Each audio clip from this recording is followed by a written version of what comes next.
Welcome, listeners, to another episode of the show. I am your host with the most, Chris Talks. Hope that you're having a wonderful day because I am definitely having a good one. So, welcome, listeners. Welcome to our show.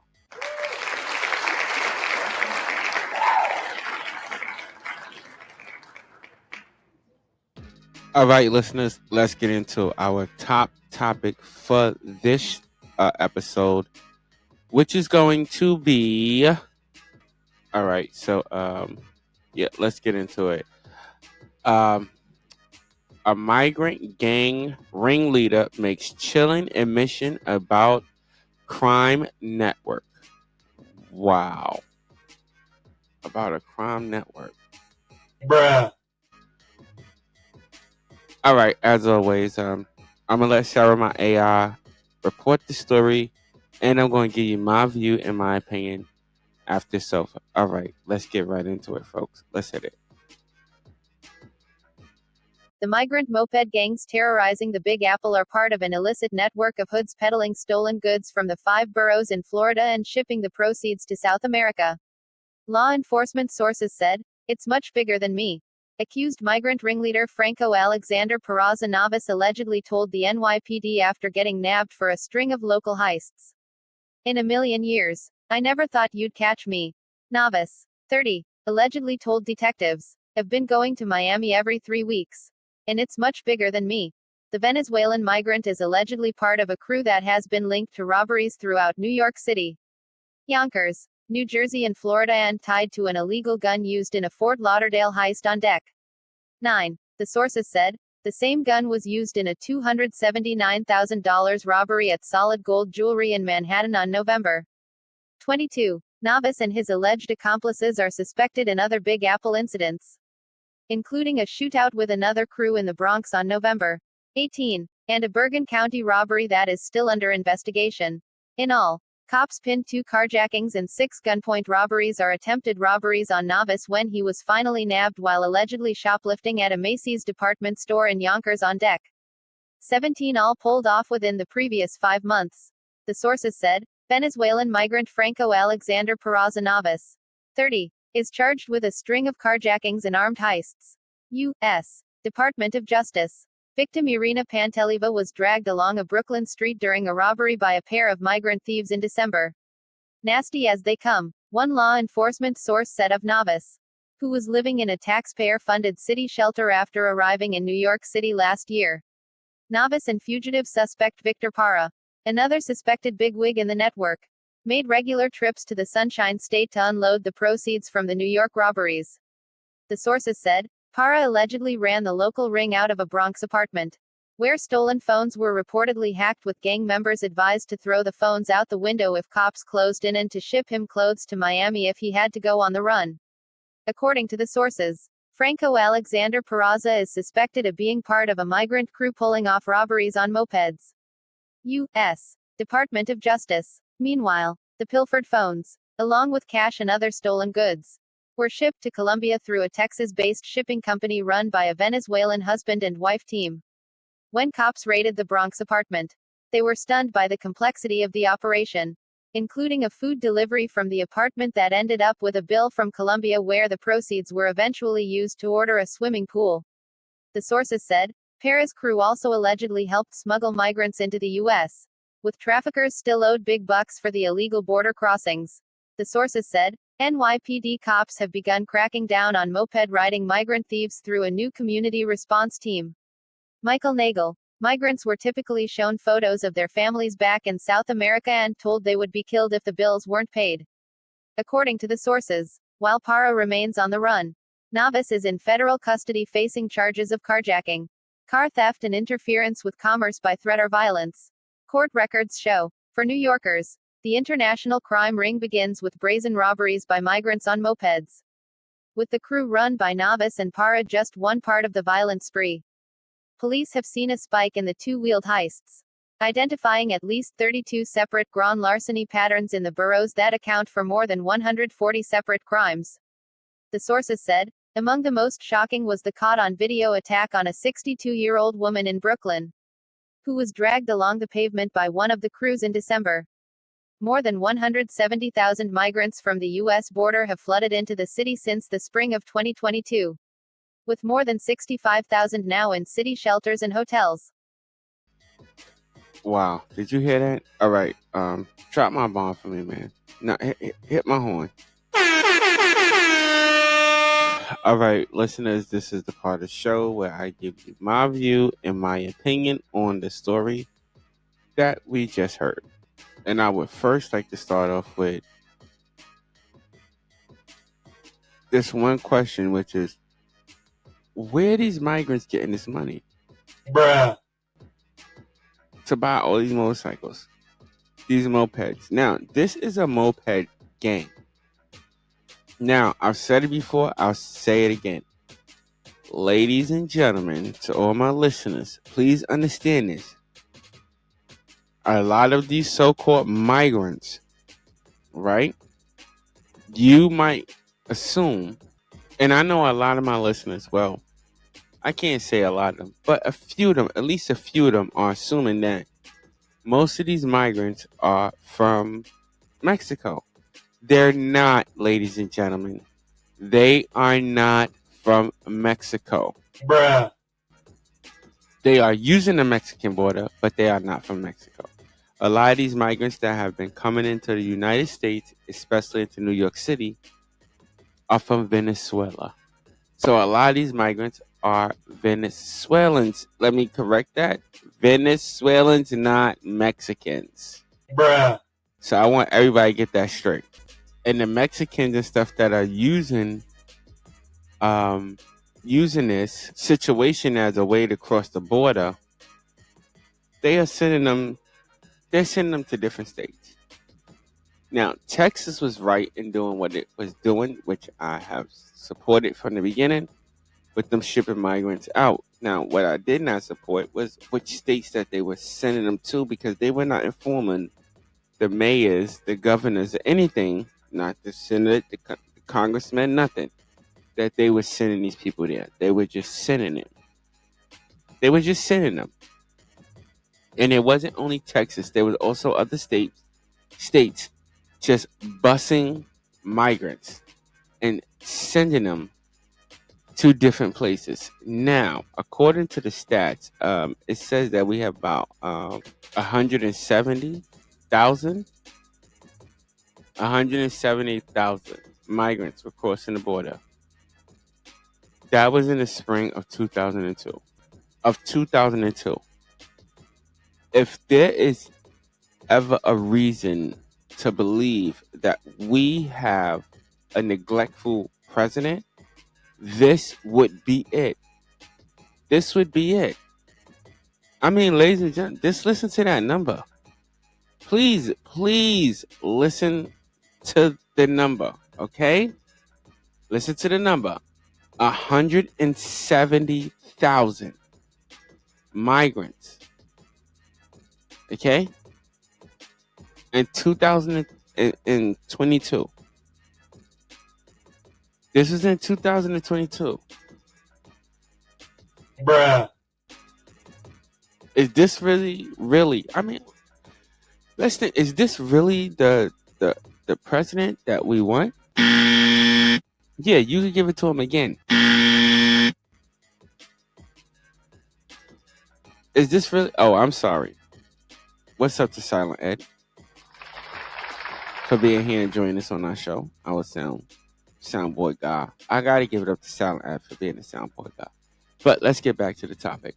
Is this really what we voted for? Is this really what we as people voted for? I mean, me, I don't vote. But for you who do vote for the Democrats and the Republicans, but seem not to ever vote for the independent party, never. Bruh. Never. But since some of my listeners seem to play that game with them, this is what you voted for. Because we have to keep it real. Let's keep it a buck right quick. And for y'all who are not paying attention, let me state the facts to you. There has never been a migrant crisis like this ever in the history of the United States. That so many migrants are being let into the United States. And this, our president is asking us to pass laws through Congress. When the president can do this without any of that. He don't need to go through Congress. He don't need to go through the Senate. For y'all who don't know, he don't need to go through them to close the border. Only thing he has to do is say, "I'm closing the border," and it will be done. But this is not the type of president that is doing that. Bruh.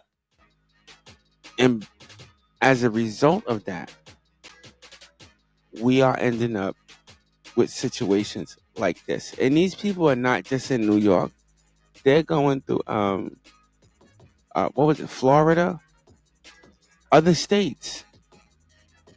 They're going through other states. So, ladies and gentlemen, I want you to picture this: 100,000 migrants coming from other countries, okay, to one state, just one. How many states are in America?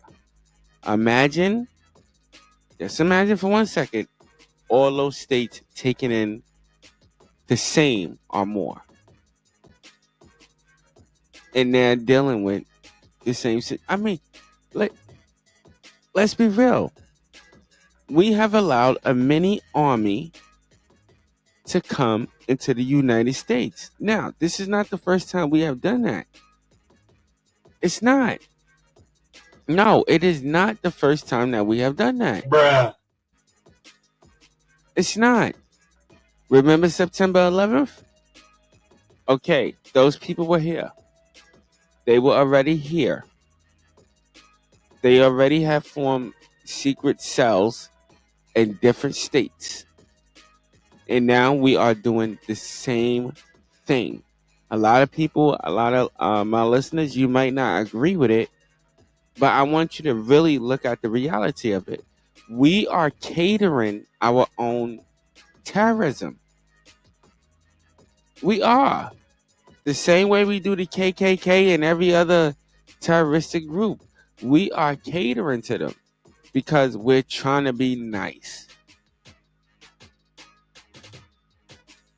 Because we're trying to be nice. Bruh. And I want all the citizens to hear me, all my listeners, and all the citizens of America to understand this. When we cater to these other countries and allow their asylum seekers to enter this country, and I'm not saying it's wrong, and I'm not saying it's right. Understand, I'm speaking on a two-headed coin. Okay? This is the kind of trash that we get into the country. Now, let's not forget, we have our own problems in this country. We have our own problems. And now we have just tripled our problems.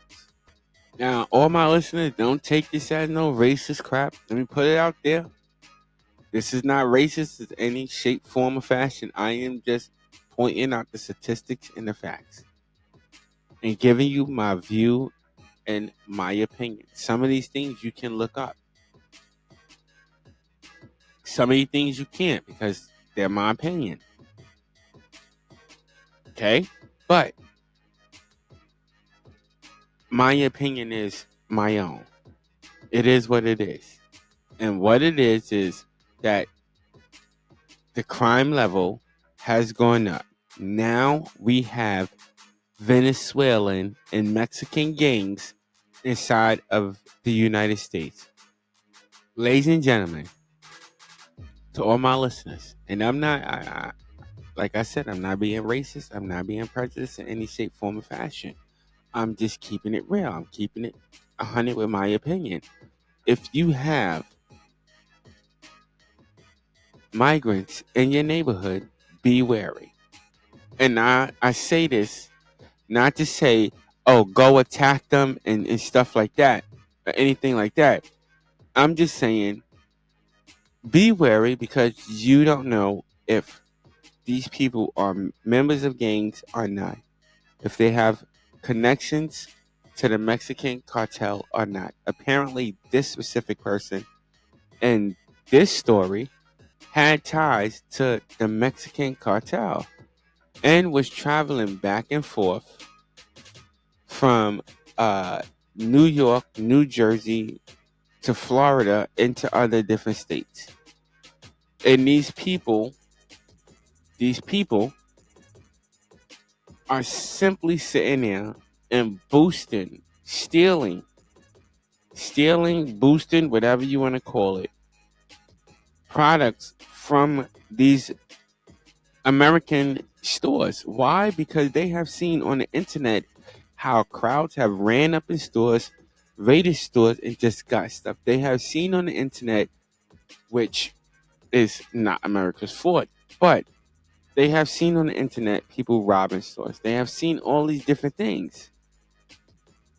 The same thing that you're watching on the internet, these people in other countries are watching on the internet and they're thinking that they could get away with it. Why? Because some of the people doing some of these crimes have gotten away with it. Now, this is what I'm going to throw in here real quick, but it's not, it wasn't part of the story, which is them being migrants. They fall, which is crazy, but they fall under different laws because they're migrants. So, in some situations, even for crimes that a regular citizen would commit, migrants do not get prosecuted for. They don't. And when you really look at it, it is only the serious crimes that they are deported for. Other than that, they just get released right out into the street. Right out and back into the street where they can commit worse crimes. But, all my listeners, ladies and gentlemen, our system is, is built. Our jail system is supposedly built to help people Bruh. and reintroduce them as good citizens into society. Bruh. Let's be honest. Ladies and gentlemen, this is a situation that is not going to stop until certain laws are changed, whether it be New York, Florida, or any other state.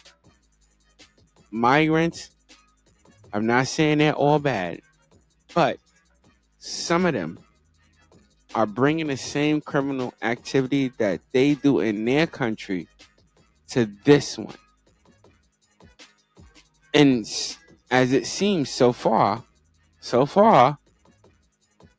this country is not prepared for it. Bruh. I mean, you just had that issue with the officer in Times Square. These people were not prepared for that. Bruh. So it's like our police systems, no matter where it may be in the state, are not prepared for that. Well, ladies and gentlemen, and to any officers of the law who are listening to me, Bruh. get yo ready for war. Get yo ready for war. I'm going to say it one more again. Get yo ready for war. Get it. Because something, whether you want to believe it or not, something is going on. Something is commencing here. Okay? Now, these gangs from other countries, they're not like the gangs that are in this country. They're not. No, Ed, they are not. Not at all. Bruh. And I'm telling you, within the coming years, know that you heard it first here on Chris Talks. Know that within the coming years, there are going to be more situations, and they are going to be more violent, and they are going to be more vicious. Just like this situation. These people blackmail these people to do these things because they threaten to kill their families. Ask yourself, what would you do to protect your family? How far would you go to protect your family? Ask yourself. Really, ask yourself. Message. All right, let's get into like one of these comments. We could do one in the comments real quick. Here's one of them. We, the people, need to go to the White House and make a citizen's arrest on Biden and put him in a nursing home for dementia. Yes, I will agree with that. I will agree with that. Can we drop a bomb for that person? They gave that. I will agree with that. Because, ladies and gentlemen, to all my listeners, whether you're paying attention to the news, whether you're not paying attention to the news, this is a serious situation. And it's going to become, what's the word I'm looking for? What's the word am I looking for? Severe, yes. Become an even more severe situation. It's going to get worse unless we change the laws and then enforce them. These situations are only going to get worse. Okay? Today, it's a cop being shot to death. Tomorrow, it is a rapist or a child pedophile.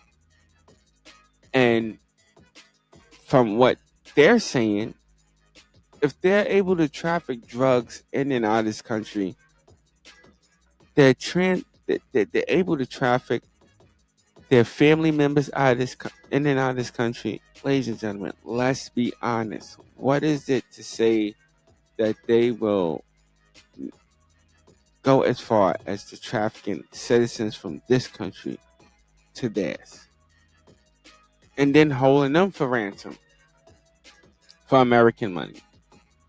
Who's to say that they won't do that?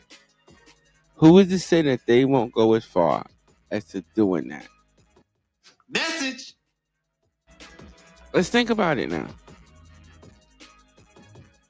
Let's think about it. In a lot of those situations, kidnap situations, they do not end up very fair. They don't end up very well. Not the ones that we have reported on this show. They don't end up very well.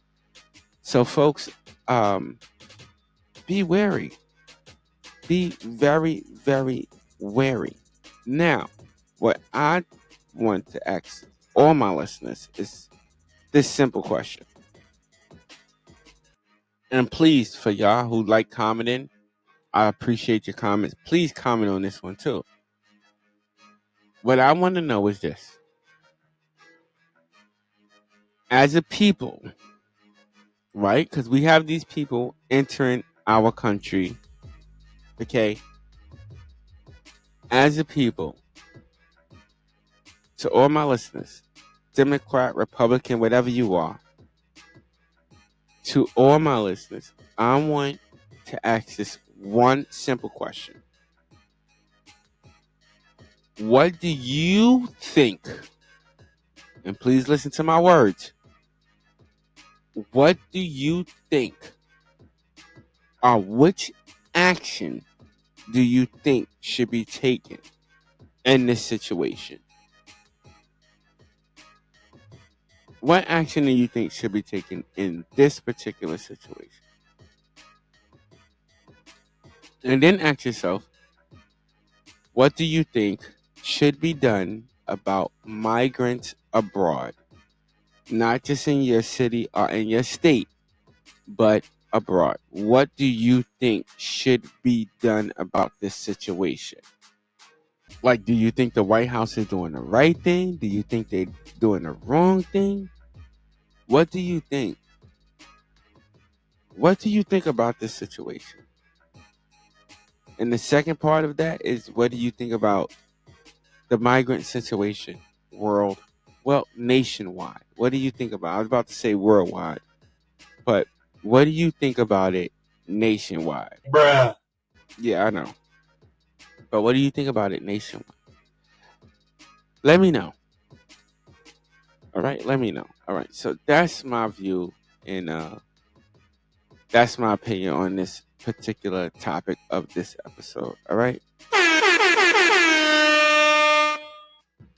Yeah, man, because they are. I mean, this migrant stuff, it is going to just too far, and now there's like a moped gang inside different states. And ladies and gentlemen, all my listeners, I would say pay attention. That's what I would say. I would say pay attention, not just to migrants, but I would say pay attention to anybody on the moped. Period. Because I mean, come on, let's be honest. A lot of purse snatches are done with mopeds. You have back, I believe, in it was the mid 2000s. Yeah, about the mid 2000s. You had Americans doing drive-bys on mopeds. All right. Yes. So this is not nothing new, but it's just happening more frequently because these are the tactics and the styles that these migrants tend to use. This is what they tend to use. This is what they do in their own country. In their own country, they do it. So when they come to America, and they get into these big cities, these people, to them, they're plentiful. You know what I'm saying? It's plentiful. You know, so they figure they could get away with it, especially with Caucasian people. They figure they could just get away with it. And with the laws in our state, in this state, New York City, well, in New York, and in New York City, just the laws here are allowing them to do that. That's a totally different story. I'm not going to get into that right now. Totally different one. But the laws are allowing them to do that. All right. Listen, let's get up out of here. Yeah, let's get up out of here. Yeah, that's my view and my opinion for the second time. All right, listen. I want to thank all my listeners for listening. You could have been anywhere else in the world, but you are here with me, and I so appreciate that. Also, stay blessed and not stressed. And if you like this content and want to hear more of it, all of the links and everything are right there on your screen. So until next episode, folks, I see you later. Peace out.